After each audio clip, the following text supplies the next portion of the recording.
Storing Solar Energy for the Winter by Matthew Wasson.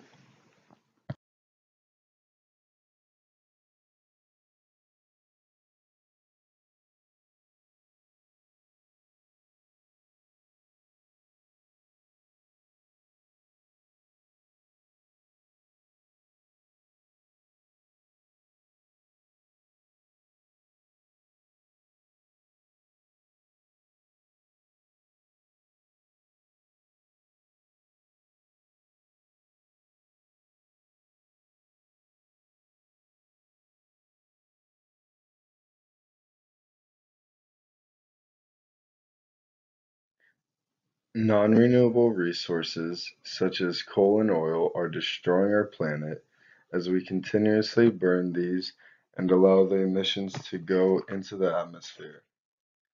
Finding a renewable heating source is one of the grand challenges that current along with future engineers will have to try to accomplish. With coal being the largest domestically produced source of energy in America, along with other powerhouse countries, switching to a renewable source such as solar power would greatly reduce our planet's daily emissions.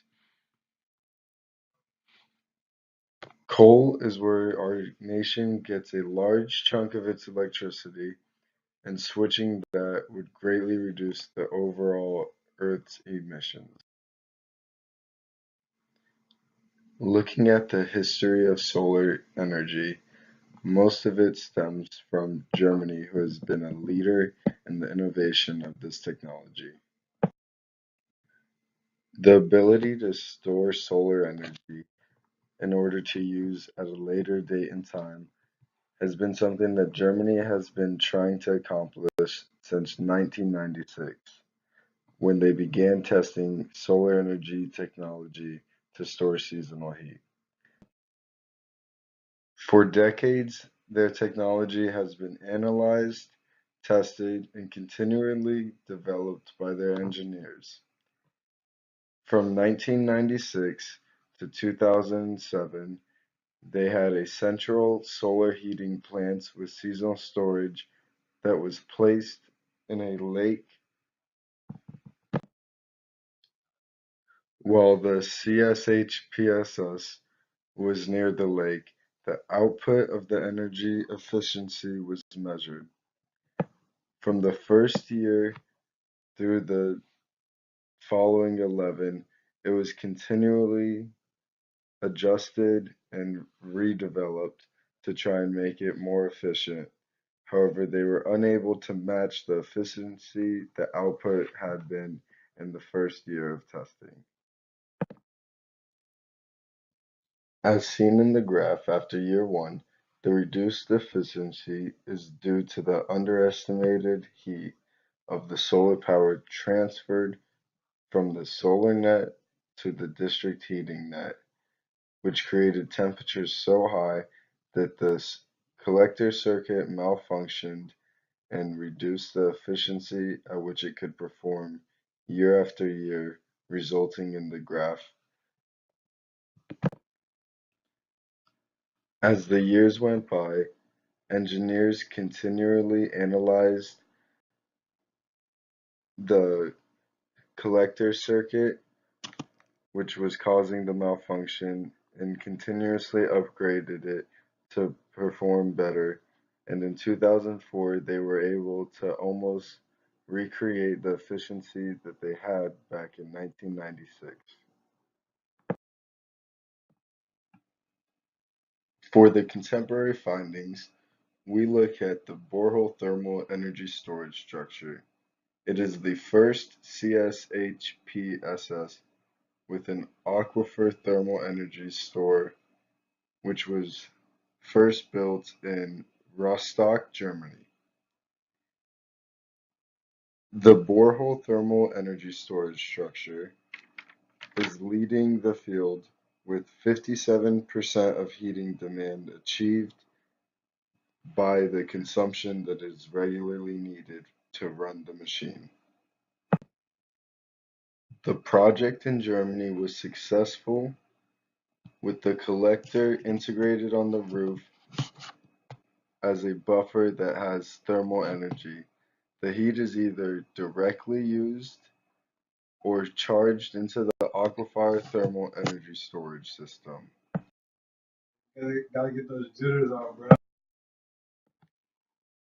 The future direction of solar energy is advancements in the seasonal solar thermal energy storage units along with central solar heating plants with seasonal storage. Enhancements to these deficiencies they perform year to year will greatly impact our ability to lower the emissions of coal and other fossil fuels that continually are burned into our environment.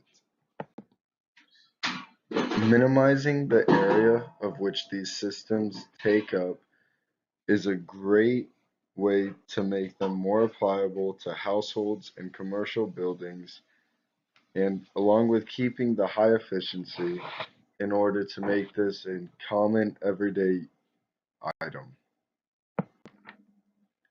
Once these systems are able to achieve net zero energy, no energy will be consumed. The energy system will fulfill its daily energy need with that perfect output percent.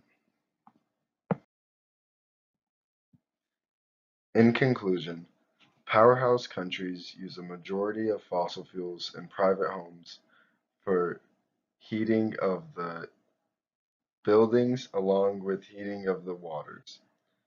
In order to get the large setup costs down, more efficiency needs to be made in these systems.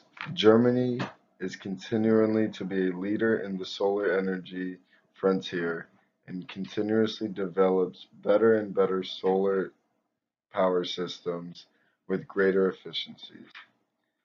Enhancements still need to be made, though, in order to achieve net zero energy. Once no energy is consumed, the energy system will fulfill its daily output and allow powerhouse countries to go from burning coal every day to no daily emissions into our atmospheres, greatly reducing the CO2 in our environments throughout the world. I'm too fucking lazy I would like to give a special thanks to these websites and journals for providing me with the information needed to fulfill this PowerPoint.